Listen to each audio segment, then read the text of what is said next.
இப்போ நோவா காலத்தில் சம்பவித்தது போல மனுஷகுமாரனுடைய நாட்களிலும் சம்பவிக்கும் சொல்லிட்டு ஆண்டவர் சொன்ன வார்த்தையை நாம் நினைவு கூறுவோம்.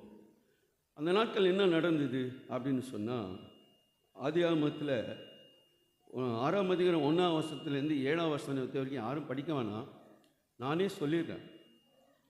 தேவகுமாரர்கள் மனுஷகுமாரிகளோடு கூட போய் சம்பந்தம் கலந்தாங்க. யாருங்க? தேவகுமாரர்கள் மனுஷகுமாரிகளோடு போய் சம்பந்தம் கலந்தாங்க. இதனால் என்ன ஆச்சுன்னு சொன்னால், ராட்சிதர்கள் அந்த காலத்தில் இருந்ததுனால இந்த ராட்சிதர்களோடு தான் போய் அவங்க உறவு வைக்கிறாங்க. யார் அது? தேவகுமாரர்கள், மனுஷகுமாரர்களே தேவகுமாரர்கள். அது நிமித்தமாக ராட்சிதர்களோடு கூட அவர்கள் உறவு வைத்ததுனால, பெண் கொண்டதுனால என்ன ஆச்சுன்னு சொன்னால், பூமியில் பெயர் பெற்றதான பலவான்களை அவர்கள் பெற்றெடுத்தார்களாம். இப்போ பலவான்கள், பெயர் பெற்ற பலவான்கள் சொல்கிறதுக்கு நல்லா இருக்குதுல்ல கேட்குறதுக்கு. ஆனால் அதனுடைய அர்த்தமே தேவனுக்கு கோபம் உண்டாக்கும்படியான ஒரு ஜனத்தார் பிறந்தாங்க. அவங்க யாருன்னா, தேவனை மறுதலிக்கிறவர்களாக தன் சொந்த ஞானத்தையும் சொந்த புத்தியும் நீதியையும் அவர்கள் அந்த காலத்தில் என்ன செய்தாங்கன்னா நடப்பிக்கிறவர்களாக இருந்தாங்க. தான் செய்கிறது தான் சிறப்பு அப்படின்ற நிலையில் தங்களுடைய அறிவை கொண்டு தான் வளர்ந்தாங்க. அறிவு இருமாப்பை உண்டாக்கும், இருமாப்பு அழிவை உண்டாக்கும். கவனமாக இருக்கணும் நம்ம, இல்லையா? தேவன் நமக்கு கொடுக்கிறதான காலங்களை நம்ம இந்த நாட்களில் ரொம்ப பயத்தோடு நம்ம பற்றி கொள்ள வேண்டியதாக இருக்கிறது.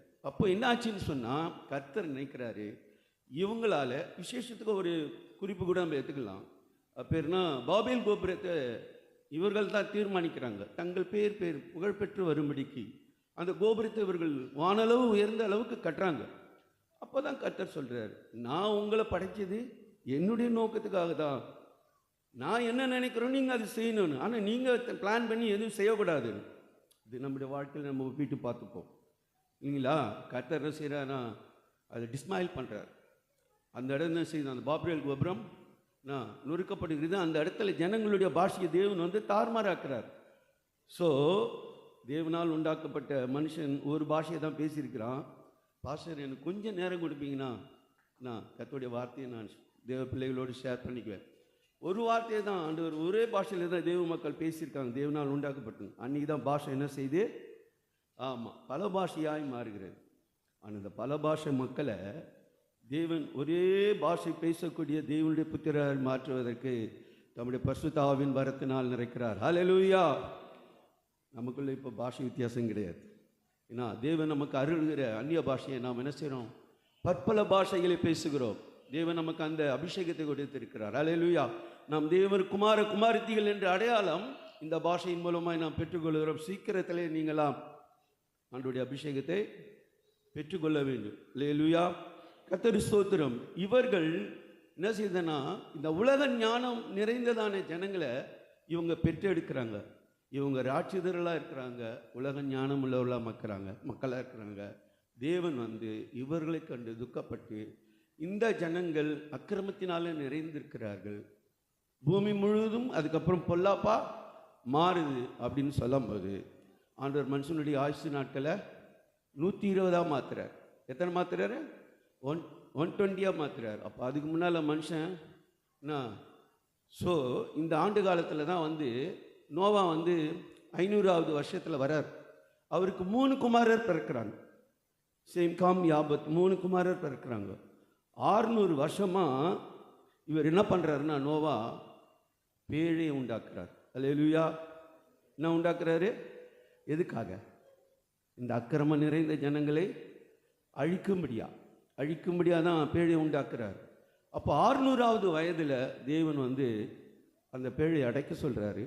அடைக்கிறேன்றாரு. அதுக்கப்புறம் அவங்க என்ன பண்ணுறாங்க, பூமியினுடைய ஊற்றில் இருக்கிற ஊற்றுக்கண், அதாவது தண்ணீர் உள்ள ஊற்றுக்கண்லாம் திறக்கப்படுது. வானத்திலேருந்து மழையும் பெய்யுது. 40 days இது நடக்குது. அந்த காலத்தில் நடந்தது என்னென்னா, இந்த மனுஷன் எங்கே எடுத்துன்னு போய் பேழை கட்டுறாரு? மலையினுடைய சிகரத்தில் கட்டுறாரு. மலையின் சிகரம், அதுவும் உச்சியில் கட்டுறாரு. இது எங்கன்னா சாத்தியப்படுமா? பேழை எங்கே கட்டுவாங்க? சமுத்திரத்தின் ஓரத்தில் தான் கட்டுவாங்க. இன்றைக்கி தூத்துக்குடியில் அப்படி தான் கப்பல் கட்டுற ஃபேக்ட்ரிக்கு ஆனால் இவர் போய் மலையின் உச்சியில் கட்டுறார். அப்போ கூட இருக்கிற அந்த ஞானவான்கள்லாம் வந்து அவரை பார்த்து என்ன செய்கிறாங்க? பரியாசம் தான் பண்ணுறாங்க, பரியாசம் தான் பண்ணுறாங்க. இன்றைக்கு இயேசு கிறிஸ்து வருகிறாருன்னு சொன்னால் இவனுங்களுக்கு வேலையே கிடையாது இல்லை, இப்படி தான் சொல்லிட்டு இருக்காங்க. ஆதாரங்கள் நிறைய நடந்து கொண்டு இருக்கிறது. இயேசுவான ஒரு வாசலில் வந்து நிற்கிறாரு. இப்போ அவர் பிதாவினுடைய கட்டளைக்கு மட்டும்தான் காத்திருக்கிறாரு. ஸோ எசேக்கியேல் 38ஆம் அதிகாரம் எடுக்க வேணாம், நீங்கள் வீட்டில் போய் படிங்க, குறிச்சிங்க. 38 39 இல்லையா என்ன சொல்லியிருக்குதுன்னு சொன்னால், சேம் காம் யாபேத்து இவங்க 3 பேரும் நோவாவினுடைய பிழையில் பிரவேசிக்கிறாங்க இல்லையா. இந்த பிள்ளைகள் நீதி உள்ளவர்களாய் அவர்களோடு கூட வாழ்ந்ததுனால, இந்த பிள்ளைகள் என்ன செய்கிறாங்க? நீதி உள்ளவர்களாய் அவர்களோடு கூட வாழ்ந்ததுனால தேவன் தன் தகப்பனுடைய இரக்கத்துக்குரியவர்களாய் மாற்றார். தேவனுடைய கண்களை, கிறிஸ்து கர்த்தருடைய கண்களில் நோவாவுக்கு இரக்கம் கிடைத்தது. அவன் நீதிமானும் உத்தமனும் தேவனோடு கூட சஞ்சரிக்கிறவனாக இருந்தான். இன்றைக்கு நாம் அப்படிதான் இருக்கணும். அப்போ தான் அவருடைய கண்ணில் அவர் வரும்பொழுது நமக்கு என்ன கிடைக்கும்? ஹல்லேலூயா, இரக்கம் கிடைக்கும். ஜாக்கிரதையாக நம்ம வாழ்க்கையை இன்னைக்கு பாஸ்டர் வந்து அந்த பாயிண்ட் கொடுத்தது என் ஆத்மாவுக்கு ஒரு பெரிய பலனாக இருந்தது. தேவன் திட்டமிட்டபடி தான் நம்மளை கொண்டு வந்திருக்கிறாருன்னு சொல்லிட்டு கர்த்தருக்கு ஸ்தோத்திரம். இப்போ வந்து என்ன நடக்குதுன்னா, அந்த மனுஷனுடைய அந்த பிள்ளைகளும், இங்கே தான் நம்ம கவனிக்கணும், நாம் மாத்திரமல்ல நம்முடைய பிள்ளைகளும் தேவனுடைய நீதியை கை கொள்ளும்படியாக கண்டிப்பாக கட்டளையிடப்படுகிறார்கள். அப்படி இல்லைன்னு சொன்னால் நாம் மட்டும் ரெடி ஆகிட்டோன்னா நம்ம பிள்ளைகள் என்ன செஞ்சிருவாங்க?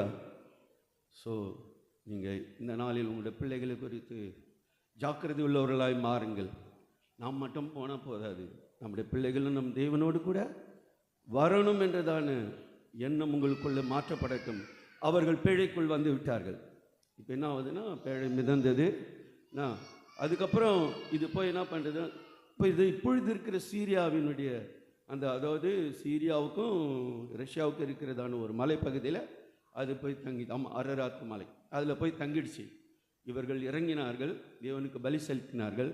அதிலிருந்து வந்தவங்க தான் அது சேம் காம் யாபேத்துன்னு சொல்கிறேன்ல, யாபேத்தினுடைய 3 பிள்ளைகள் தான் கோகு, மாக்கோகு, தூபால் அப்படின்றதான ஒரு 3 பிள்ளைகள் வராங்க. இவங்க கோகுன்றவர் வந்து ரஷ்யாவில் நீண்ட நாளாக அரசாட்சி பண்ண மன்னர் குடும்பம். நல்லா கவனிச்சிங்க, யார் அவங்க?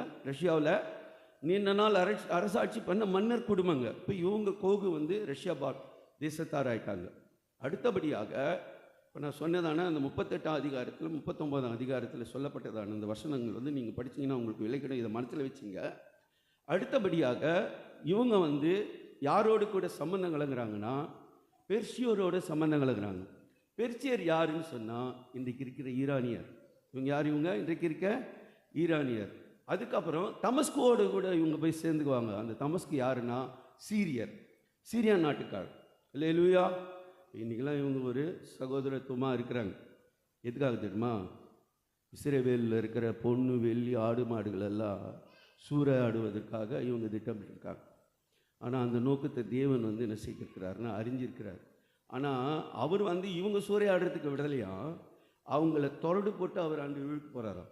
என்ன போட்டு இழுக்க போகிறாராம்? துரடுகள் போட்டு அவரோட வாயிலிருந்து துரடு போட்டு ஆண்டவர் இழுக்க போகிறார். இவங்க வந்து விரோதமாக நிற்பாங்க. ஆனால் இஸ்ரவேலுக்கு அது பெரிய ஒரு சவால் தான். இஸ்ரவேல் வந்து அந்த நாளில் இவங்களை சமாளிக்க முடியாது. கர்த்தரே யுத்தம் செய்ய போகிறார். என்னங்க, அந்த மலையின் மேலே இவங்க நிற்கும் போது இவங்க ஆர்ப்பரிப்பாங்களாம், இஸ்ரவேலை சீக்கிரத்தில் கைப்பற்றிடுவோம். இன்றைக்கு அந்த பேச்சுவார்த்தை தான் நடந்து. இஸ்ரவேல் சீக்கிரத்தில் கைப்பற்றிடுவோம். ஆனால் கர்த்தர் என்ன சொல்கிறாரு? அந்த நேரத்தில் என்ன பண்ணுவாரான்னா, அந்த இடத்துல மலையில் பூமி வெடிப்பை உண்டாக்குவாராம். என்ன பண்ணுவாராம்? பூமி வெடிப்பை உண்டாக்கி கல்மழை, அக்கினியால் கல்மழைகளை ஆண்டவர் பெய்ய பண்ணி 6% 5% ஜனங்களை வந்து அழிச்சுப்பட்டுருவார். கர்த்தருடைய ஜனங்களுக்காக கர்த்தர் என்ன செய்கிறாரு? யுத்தம் பண்ணுவார். அவர்களுக்கு கொடுத்த வாக்கு தத்தங்களை நிறைவேற்றுவதற்கு தேவன் உண்மையுள்ளவராக இருக்கிறார். ஆபிரகாம் சந்ததி இஸ்ரவேலர் யாருமே அவனை தொட முடியாது. ஏன்னா கர்த்தர் பட்சத்தில் இருக்கிறார். ஸோ நான் எது சொல்ல வரேன்னா, இன்றைக்கி ரொம்ப நம்ம என்ன செய்யணும், ஹெண்டில் வந்துட்டோம்.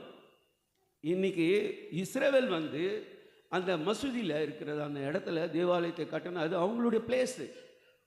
நான் வந்து இஸ்ரவேலுக்காக வாதாடுறேன்னு தயவுசெய்து நினைக்க வேணாம். இது தேவனுடைய வார்த்தை. அவங்க வந்து அந்த தேவாலயத்தை அந்த மசூதியில் கட்டணும். காசா வரைக்கும் அவங்க வந்து நியாயாதிபதி காலத்தில் காசா வரைக்கும் அவங்க விளைச்சல் செய்திருக்கிறாங்க. அப்போ இன்னைக்கு இருக்கிற காசாவில் அவங்க ஏற்கனவே வாழ்ந்திருக்கிறாங்க. சொல்லு புரியுதுங்களா? இவங்க எப்படி சிதறடிக்கப்பட்டு போனாங்கன்றது உங்களுக்கு தெரியும். அத்திமரத்தில் கனியை பார்க்குற கனி இல்லை. ஆண்டவர் சொன்னார் இது பட்டு போயிடும்ட்டார். அந்த வார்த்தை என்னன்னா, இஸ்ரவேல் ஜனங்கள் தேவன் விரும்புகிற கனிகளை கொடுக்கல இல்லையா? இயேசு வந்தபோது அவரை வந்து தூரப்படுத்தினாங்க அவங்க. அதனால ஆண்டவர் பார்த்துன்னு சொல்லிட்டாரு, இது கனிக்கு கொடுக்காது, இது சபிக்கப்பட்டு போன்னு சொன்னார். காணாம போச்சு, இஸ்ரவேல் காணாம போச்சு, ஜெருசலேம் காணாம போச்சு. ஆனால் கர்த்தர் சொன்னார், மறுபடியும் அந்த எலும்புகளை நான் எழும்பி வர பண்ணுவேன்.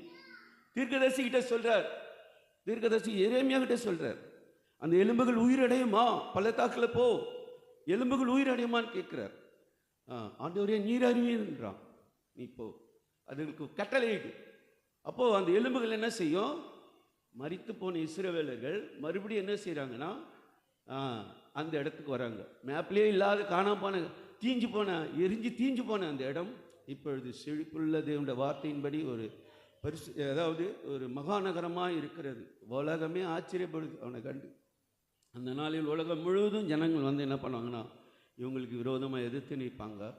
ஆண்டவர் சொல்லியிருக்கிறார், இஸ்ரவேலரை பூமியில் உள்ள எல்லாருக்கும் பாரமுள்ள கல்லாய் மாற்றுவேன். என்ன சொல்லியிருக்காரு? பாரமுள்ள கல்லாய் மாற்றுவேன்னு சொல்லியிருக்கிறார். பிரியமானவர்களே, இன்றைக்கு அதுதான் இன்னைக்கு எல்லா தேசத்தில் இருக்கிறவங்களும் ஏதோ கொஞ்சம் தான், இந்தியாவோட வந்து இப்போ சமீபத்தில் வந்து இஸ்ரேலுக்கு வந்து சப்போர்ட்டாக இருக்கிற மாதிரி தான் இருக்குது. ஆனால் பாலஸ்தீனத்தோடு அது உடன்படிக்கை பண்ணியிருக்கு. இந்தியாவும் மாற்றப்படும் இல்லையா? இயேசு சுவாமி நீதி உள்ளவர் தானே? ஏன்னா பாவம் செஞ்சாரா? ஒன்றுமே இல்லை. பிளாத்துக்கு முன்னாடி கொண்டு போய் நிற்கப்படும் போது பிளாத்து இந்தியத்தில் ஒரு குற்றத்தை நான் பார்க்கலையே அப்படின்னு சொல்கிறான் இல்லையா? ஆனால் நான் விடுவிச்சிடறேன் அப்படின்னு சொல்கிறான். நான் விடுவிப்பேன்னு சொல்லி நம்புறியா? அப்படின்னு சொன்ன, பரத்திலிருந்து நீ எனக்கு உனக்கு உத்தரவு வரல, நீ அதை செய்ய முடியாது. ஆனால் அந்த காலத்தில் ஒன்று நடந்தது பாருங்க. சத்துருக்களாக இருந்த 2 பேர் எப்படி? ஆமாம், ஏரோதும் பிளாத்துக்கும் அவங்க வந்து எனிமிங்க, ஒருத்தருக்கு ஒரு உடன்பாடு இருக்காது. அந்த நாளில் ஒன்றாயிட்டானுங்களாம். பாருங்க, தேவ பிள்ளைகள் நிமித்தம் இந்த உலகம் ஒன்றா போகுது. அல்லேலூயா. ஆனால் பயப்படாதீங்க, கர்த்தர் நம்மோடு கூட இருக்கிறார். யோசேப்போடு கூட யார் இருந்தது? கர்த்தர் இருந்தார். பாடுகள் மத்தியில் யோசேப்பு போனான், உபத்திரவத்தின் மத்தியில் போனான். வசனம் அவனுக்குள்ளே நிறைவேறினது. உபத்திரப்படுகிற பாடுபடுகிற நம்ம யாரும் பயப்பட வேணாம்.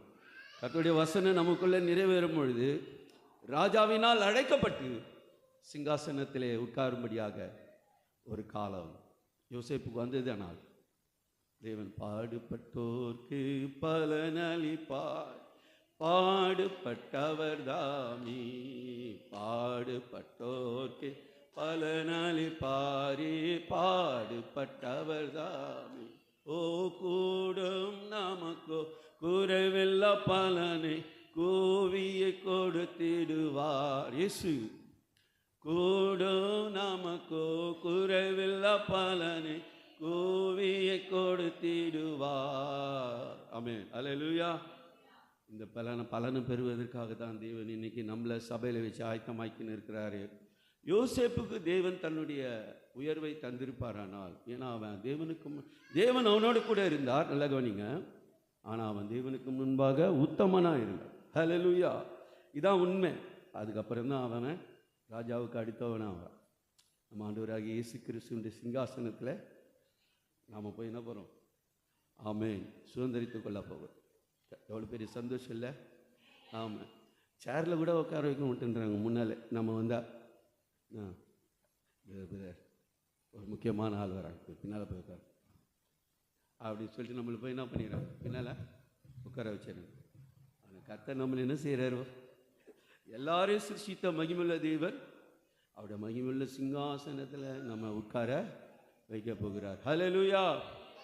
சரிங்க, இதெல்லாம் கரெக்டு தான். நாமும் நம்முடைய பிள்ளைகளோ என்னால் அந்த சிங்காசனத்தை சுதந்திரிக்கணும் அப்படின்னா நாம் என்ன பண்ணணும்? அதை தான் இப்போ நம்ம பார்க்கணும். நேற்று கூட சகோதரி சொன்னாங்க, நான் உன்னை ஆசீர்வதித்து உன்னை பெரிய ஜாதியாக்கி உன் பேரை பெருமைப்படுத்தி வந்தாங்க. கரெக்டு தான் இல்லை? செய்வார் தான். ஆனால் அவரும் ஒரு நிபந்தனையை நமக்கு வச்சிருக்கிறார்ல, அதை ஃபாலோ பண்ணல. அதை ஃபாலோ பண்ண ஒரு மனுஷன் இருக்கான். யார் அவன்? ஆபிரகாம். எப்படி? ஆபிரகாம். ஆமாம். அதாவது 18ஆம் அதிகாரம் 19ஆம் வசனத்தில் நானே படிச்சுக்கிறேன், ஏன்னா நமக்கு நேரம் இல்லை. கர்த்தர் ஆபிரகாமுக்கு சொன்னதை நிறைவேற்றும்படியாய் அவன் தன் பின் பிள்ளைகளுக்கும் தன் பின்வரும் வீட்டாருக்கும் நீங்கள் நீதியை நியாயத்தையும் செய்து கர்த்தருடைய வழிகளை காத்து நடவுங்கள் என்று கட்டளையிடுவான் என்பதை அறிந்திருக்கிறேன். கவனிச்சிங்களா? லாஸ்ட் வார்த்தைய அறிந்திருக்கிறேன். அப்படி இருக்குதா நம்ம கதை ஆண்டவர்கிட்ட? ஆண்டவர் நம்மளை குறித்து திட்டமாக சொல்லுவாரா? உங்களுடைய இருதயத்தின் வாஞ்சியை பொறுத்து தான். தேவனை நீங்கள் எந்த அளவுக்கு நேசிக்கிறீங்களோ அதை பொறுத்து தான். சீக்கிரத்தில் விட வேண்டியதெல்லாம் விட்டுருவோம் இல்லையா? சேர்க்க வேண்டியதெல்லாம் சேர்த்துருவோம். பொன்னையும் வெள்ளியும் சேர்க்கக்கூடிய காலம் இது கிடையாது. நான் அதிகமாக சொந்த வீடு வேணும்னு சொல்லிட்டு நான் ஆசைப்படலை. எனக்கு காலம் இப்போ கடந்து போயிடுச்சு. எனக்கு தருணம் தேவன் திட்டமிட்டு இருந்தால் என்ன எப்படிப்பட்ட காலத்தில் இருந்தாலும் ஆண்டவர் கொடுத்துருவார். ஓகேவா? ஆகையினால இப்போ என்னுடைய இருதயத்தின் பாரத்தை நான் உங்களுக்கு சொல்கிறேன். நானும் என் பிள்ளைகளும் என் கூட இருக்கிற என் சபையின் ஜனங்களும் இதுதான் என் ஜெபம். நீங்கள் பெருமையாக யாரும் நினச்சிக்க வேண்டாம். இது என்னுடைய இருதயத்தின் வாஞ்சி. அல்லேலூயா. அந்த கர்த்தர் அதை நிறைவேற்றுவார் என்று சொல்லி நான் நிச்சயிக்கிறேன். அப்போது நீங்கள் என்ன பண்ணணும், நான் என்ன பண்ணணும், நம்ம பிள்ளைகள் என்ன பண்ணணும், அவருடைய நீதி நியாயத்தை நம்ம காத்து நடக்கணும் இல்லையா? அப்புறம் ஆபிரகாம் தேவன் எதிர்பார்த்தபடி நல்ல நீதிமானாக இருந்தான். அவன் தன் குடும்பத்தை நடத்துவதற்கு நல்ல போதகனாய் மாறி, ஆபிரகாம் நீதியின் வழியில் நடத்தணுன்னா, நியாயத்தில் நடத்தணுன்னா நிச்சயமாக ஆபிரகாம் யாராக இருந்திருக்கணும்? ஒரு பாஸ்டராக இருந்திருக்கணும். அல்லேலூயா. ஆமாம். அதே போல் நீதிமொழிகளில் சொல்லியிருக்கு, என் மகனே என் போதகத்தை மறவாது, உன் இருதயம் என் கட்டளைகளை காத்து கொள்ள கடவுது. பிரியமானவர்களே, நீங்களும் நானும் தான் நம்ம பிள்ளைகளுக்கு யார்? ஃபஸ்ட்டு போதகர்கள். நம்முடைய சபைக்கு நம்ம எல்லாம் ஆண்டவர் நடத்துவதற்கு ஒரு மெய்ப்பனை கொடுத்துருக்கிறார். அவர் தான் நம்முடைய பாஸ்டர். ஓகேவா? ஆகையினால நாம் என்ன பண்ணணும், நம்முடைய பிள்ளைகளையும் நம்மையும் நீதியின் வழியில் நடத்துவதற்கு பிரயாசப்படணும். ஆபிரகாம் தன் வீட்டில் உள்ள ஆண் மக்கள் எல்லாருக்கும் என்ன செய்தான்? விருத்த சேதனம் பண்ணான். ஆபிரகாம் என்ன செஞ்சான்? ஆமாம். இந்த விருத்த சேதனம் சொல்கிறது நான் சுருக்கமாக சொல்லிட்டு போயிட்டே இருக்கிறேன். அது அவங்களுடைய காலத்தில் உள்ளதான தேவனுடைய ஜனங்கள் என்படுவதற்கு ஒரு ஆதாரம், ஒரு அடையாளம். ஆனால் இப்போ நாம் தேவனுடைய ஜனங்கள் என்று சொல்லப்படுவதற்கு இப்போ நம்முடைய இருதயம் விருத்த சேதனம் அடையும். அப்படின்னா இருதய விருத்த சேதனம்னா சுத்தமாக்கப்படும். நம்முடைய இருதயத்தில் பாவங்களற நாம் கழுவப்படும். என்ன செய்யணும்? பாவங்களற கழுவப்படணும். விசேஷமாய் நம்ம கேள்வி கேட்டுப்போம், நம்முடைய பாவங்கள் ஆண்டவர் நிச்சயமாக மன்னித்தாரா? அந்த மன்னிப்பை நாம் பெற்றிருக்கிறோமா? அதற்கு தேவன் நமக்கு அடையாளமாய் பூமியில் நமக்கு ஏதாவது ஒரு காரியத்தை செய்திருப்பார். சாட்சியாக நான் சில விஷயங்களை சொல்கிறேன். பாவங்கள் மன்னிக்கப்பட்டால் தான் நம்முடைய சரீரம் சுத்தமாக, நம்முடைய இருதயம் சுத்தமாக. அங்கே யார் வருவா? தேவன் வாசம் பண்ணுவார். தேவன் வாசம் பண்ணுவார். தேவன் வாசம் பண்ணுவதற்கு நம்முடைய இருதயம் ஆகிய அந்த என்ன சொல்கிறதுனா அந்த பாட்டுக்குள்ளே பலவிதமான குணங்கள் இருக்குது. கெட்ட குணங்கள் இயேசுகிட்ட சொல்கிறார்ல, வெளியிலேருந்து உள்ளே போகிறது அசுத்தப்படுத்தாது, உள்ளேருந்து வெளியே வருது தான் அசுத்தப்படுத்தும் இல்லையா? மார்க்கில் ஆண்டவர் சொல்லியிருக்கிறார். நான் வேகமாக போகிறேன், சொல்லியிருக்காரு. அப்போது வெளியில் நீங்கள் சாப்பிட்றது எதையும் உங்களை அசுத்தப்படுத்தாது என்பதை, தேவனுடைய மகிமையை இழக்க பண்ணாது என்பதை நிச்சயத்துக்குள்ள. ஆனால் நீங்கள் பெருந்திண்டிக்காராக இருக்கக்கூடாது. என்னவா இருக்கக்கூடாது? ஆமாம். அலைஞ்சு இதையும் வாங்கி வறுத்து பொரிச்சு வாய்க்கு ருசியாக சாப்பிட்ற மாதிரி உங்கள் வாழ்க்கையை இனிமேல் மாற்றிக்கிங்க. அந்த மாதிரி நீங்கள் போனீங்கன்னா பெருந்திண்டி, ஏதோ ஒரு ஸ்பிரிட்டுக்கு, தின்ற ஸ்பிரிட்டுக்கு, ஆவிக்கு நீங்கள் அடிமைப்பட்டு போகிறீங்க. கர்த்தர் நம்மளை அந்த பலவீனத்தை நீக்குவாராக. ஆகியனால உள்ளே போகிறதெல்லாம் நம்மளை அசுத்தப்படுத்துமானால் தேவனுடைய மகிமையை இழக்கக்கூடிய நிலைமை தான். ஆனால் பைபிள் அதை சொல்லலை. கர்த்தர் பரிசுத்தமாக்கினதே மனுஷன் தீட்டா எண்ணக்கூடாது. அப்போ உலகத்தில் இருக்கிற அதிபதிகள், அதிகாரிகள், பிசாசு, நான் அவன் இஷ்டத்துக்கு எல்லாமே பண்ணிக்குவான். அவன் பிராண்டட் போட்டுக்குவான், எல்லாம் பண்ணிக்குவான். ஆனால் அதெல்லாம் பார்த்து நம்ம பயந்துட்டு ஒடுங்கி போய் நாம் அதுக்குன்னு ஒரு பிரதிஷ்டை பண்ணின்னு போயிடக்கூடாது. அந்த வஞ்சகத்தில் மாட்டக்கூடாது. கர்த்தர் பரிசுத்தமாக்கினதை மனுஷன் தீட்டாக எண்ணக்கூடாது சொல்லியிருக்கிறாரு. ஆனால் எதை எதிர்பார்க்கிறாரு? உன் இருதயத்தையும் என் இருதயத்தையும் ஆண்டவர் சுத்தமுள்ளதாய், இருதயத்தினுடைய நினைவுகள்னால வாய் என்ன செய்யும்? பேசும். அப்படித்தானே செயல்களும். அதனால நம்ம நினைக்கும் போதே அதை துண்டிக்கணும். நம்ம நினைக்கும் போது என்ன செய்யணும்? அதை கட் பண்ணுங்க. போ பிசாசே, யாருக்குள்ள இந்த சிந்தையை கொண்டு வர, எண்ணங்களை கொண்டு வர இல்லையா?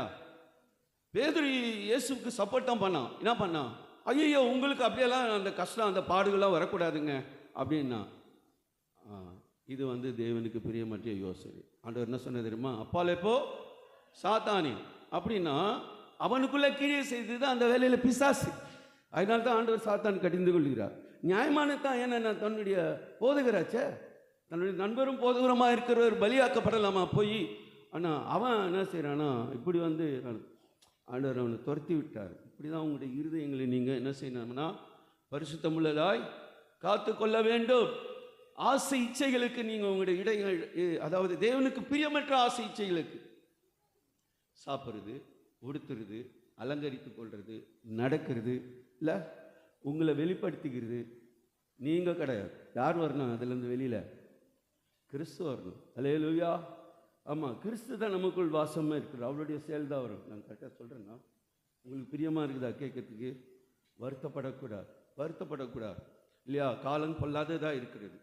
பாஸ்டர் கூட எத்தனையோ பாயிண்ட் ஜோம் பண்ணி வர, எல்லாம் நம்முடைய நன்மைக்காக தான், நம்முடைய பக்தி விருத்திக்காக தான், நாம் பூர்ணப்படுவதற்காக தான். அல்லேலூயா. சரி, இருதயம் விருத்த சேதனமான பிறகு, பரிசுத்தமாக்கப்பட்ட பிறகு நம்ம என்ன செய்யணும்னா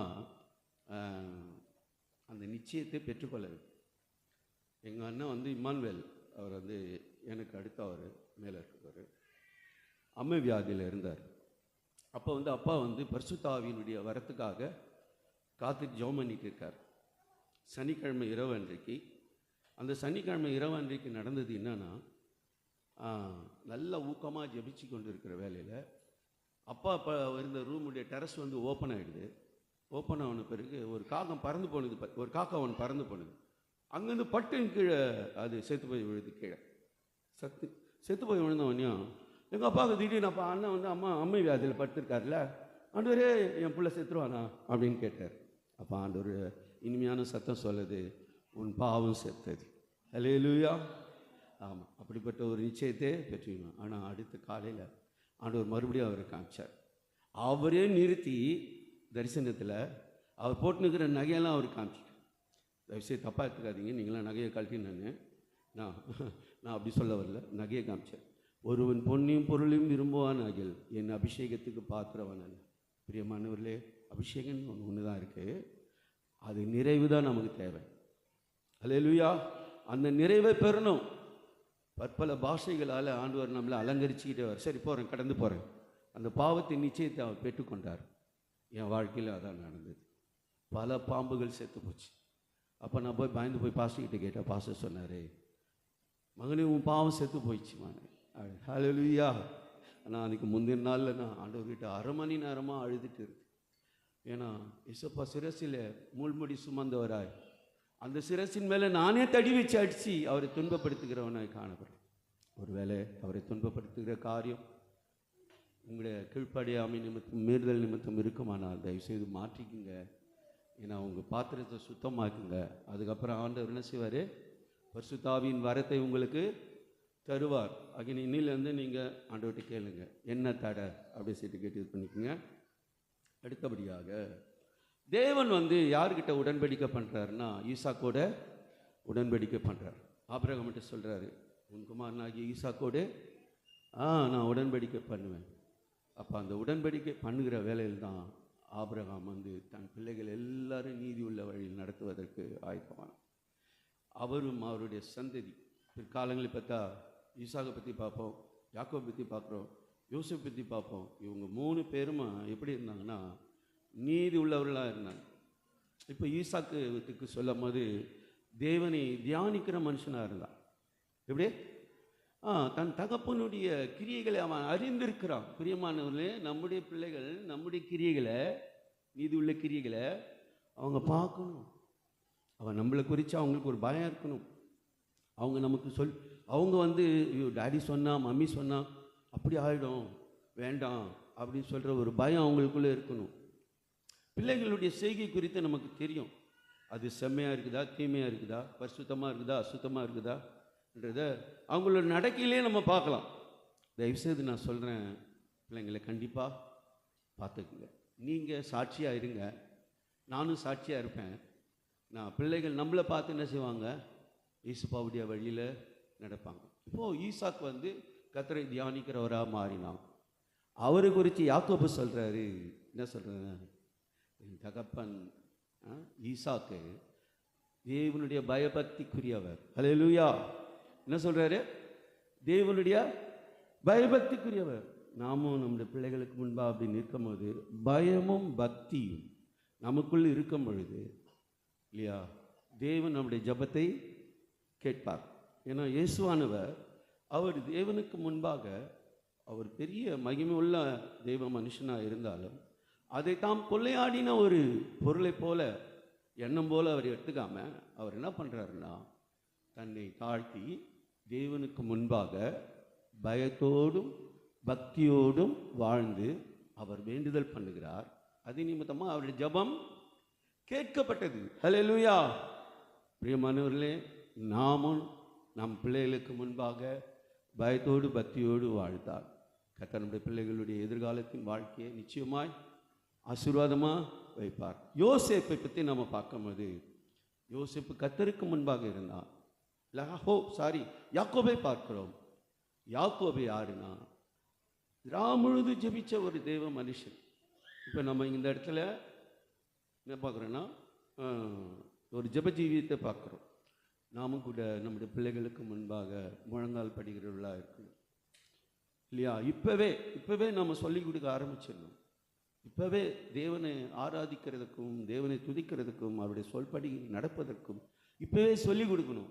உங்களுக்குள்ள அந்த சாரை இருந்தால் தாங்க, எனக்குள்ள அந்த சாரை இருந்தால் தான் என் பிள்ளைங்க கீழ்ப்படியும். எனக்குள்ள இல்லாத விஷயத்தை என் பிள்ளைங்க வந்து கீழ்ப்படிவாங்களாங்க? இது சாத்தியமாகுமா? இன்றைக்கி நாம் கிறிஸ்துவுக்கு கீழ்ப்படுகிறோம். எதனாலங்க? அவர் கீழ்ப்படிதல் உள்ளவராக இருந்தார். ஹல்லேலூயா.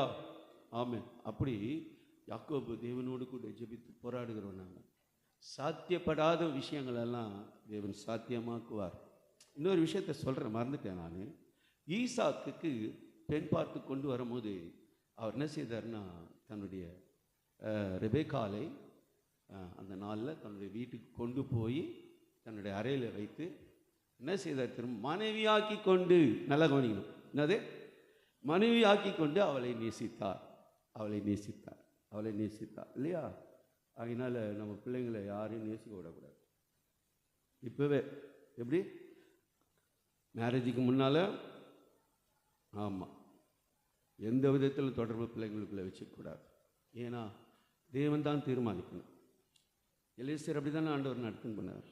அவர் ஆதியில் என்ன சொல்கிறார், மனுஷன் தனிமையாக இருப்பது நல்லதில்லை, அவனுக்கு ஏற்ற துணையை நான் தான் உண்டாக்கு. அல்லேலூயா. எனக்கு ரொம்ப சந்தோஷமாக இருக்கு அந்த விஷயம். நான் கூட தவறி போவதா இருக்கு. கர்த்தர் தான் என்ன அவருடைய கிருபையினாலே அவருடைய சித்தத்தின்படி உண்டாக்குனார். இன்றைக்கு நான் ஒரு மனுஷனாக அவங்களுக்கு முன்னால் நிற்கிறேன்னா அது தேவன் எனக்கு செய்து பாராட்டின பெரிய தயவு. ஓகே, அடுத்தபடியாக போவோம். ஆண்டவர் வந்து ஈசாக்கு வந்து ரெபேக்காலை தனக்கு மனைவியாக்கி கொண்டு நேசித்தான். நீங்கள் புரிஞ்சிருப்பீங்கன்னு நினைக்கிறேன். உங்களுடைய பிள்ளைங்களுக்கு வந்து எந்த விதத்தில் நீங்கள் சாய்ஸ் கொடுக்கக்கூடாது. ஆமாம், ரொம்ப கண்டிப்பாக இருக்கும். ஆமாம், அவங்க வந்து சொல்லுவாங்க, அம்மா அப்பா இப்படிப்பா தேவ சித்தம் அல்ல. ஏன்னா தேவ புத்திரர்கள் மனுஷகுமாரிகளோட சம்பந்தம் கலந்தனால தேவன் உலகத்தை அழிக்க வர்றார். ஏன் நம்ம அழிவு அப்படி போகணுமா? நம்முடைய ஜீவன் அழிந்து போகணுமா? பிரியமானவர்களே, ஏன்னா கர்த்தர் நம்மளுடைய சபையில் நம்ம வந்து இந்த மாதிரி ஒரு எச்சரிப்பை பெற்று நம்ம வாழ்ந்து போகணுன்னு சொல்லிட்டு நம்ம மேலே பிரியம் வச்சுக்கிறதுனால பேசுகிறாருங்க, அன்பு வச்சுக்கிறதுனால பேசுகிறாரு. சரி, நான் இப்போ பாயிண்ட்டுக்கு வரேன். இன்னும் கொஞ்ச நேரத்தில் நான் முடிச்சிடுவேன். பாசையா என் மேலே தயவு பண்ணும். இன்னும் திரு சூத்திரம் அடுத்தபடியாக நாம் பார்த்தது போல் இன்னைக்கு இல்லை யோசேப்பை பற்றி நாம் பார்க்குறோம். அவன் தேவனோடு கூட அவன் சஞ்சரித்து கொண்டிருந்தான், தேவனுக்கு முன்பாக வாழ்ந்து கொண்டிருந்தான். அதனால் அதனால் அவன் உத்தமன் என்று விளங்க பண்ணான். கர்த்தர் அவன் என்ன செய்கிறார்னா, ராஜா முன்னால் கொண்டு வந்து சிங்காசனத்தில் உட்கார வைக்கிறார். நம்ம பிள்ளைகளும் நாமும் கூட நம் தேவனோடு கூட சிங்காசனத்தில் உட்காரும்படிக்கு அழைக்கப்பட்டிருக்கிறோம். காலம் பொல்லாததாக இருக்குது, நாட்கள் நெருங்கி வந்தது. இன்னைக்கு ஆண்டவராக இயேசு இன்னைக்கு கூட வந்துடலாம். நான் ஃபஸ்ட்டு சொன்னது போல் எங்களை ஆயத்தப்படுத்துங்கன்னு சொல்லி எத்தனை பேர் பாரத்தோடு ஆண்டவர் நோக்கி கேட்டீங்களோ, சத்தம் போட்டு குக்கர்லிட்டு கேளுங்க. கர்த்தர் உங்கள் சத்தத்தை கேட்கட்டும், உங்களுடைய குக்கரில் கவனிக்கட்டும். கர்த்தர் இறங்கட்டும், எகிப்தில் இருந்த இஸ்ரவேலருக்கு இறங்குற மாதிரி இறங்கட்டும். அல்லேலூயா. அதனால தேவன் தாமே மிக நல்லவராக இருக்கிறார். அப்படி அவரை நோக்கி உரத்த சத்தத்தோடு கூப்பிடுற பிள்ளைகளுடைய சத்தத்தை கேட்டு அவர்களுடைய குடும்பங்களின் பிள்ளைகளையும் ரட்சிக்க கர்த்தர் வல்லவராக இருக்கிறார். கர்த்தர் தாமே இந்த வார்த்தைகளை ஆசீர்வதித்து அவருடைய நாமத்தை மகிமைப்படுத்துவார். கர்த்தர் நமக்கு உதவி செய்வார்.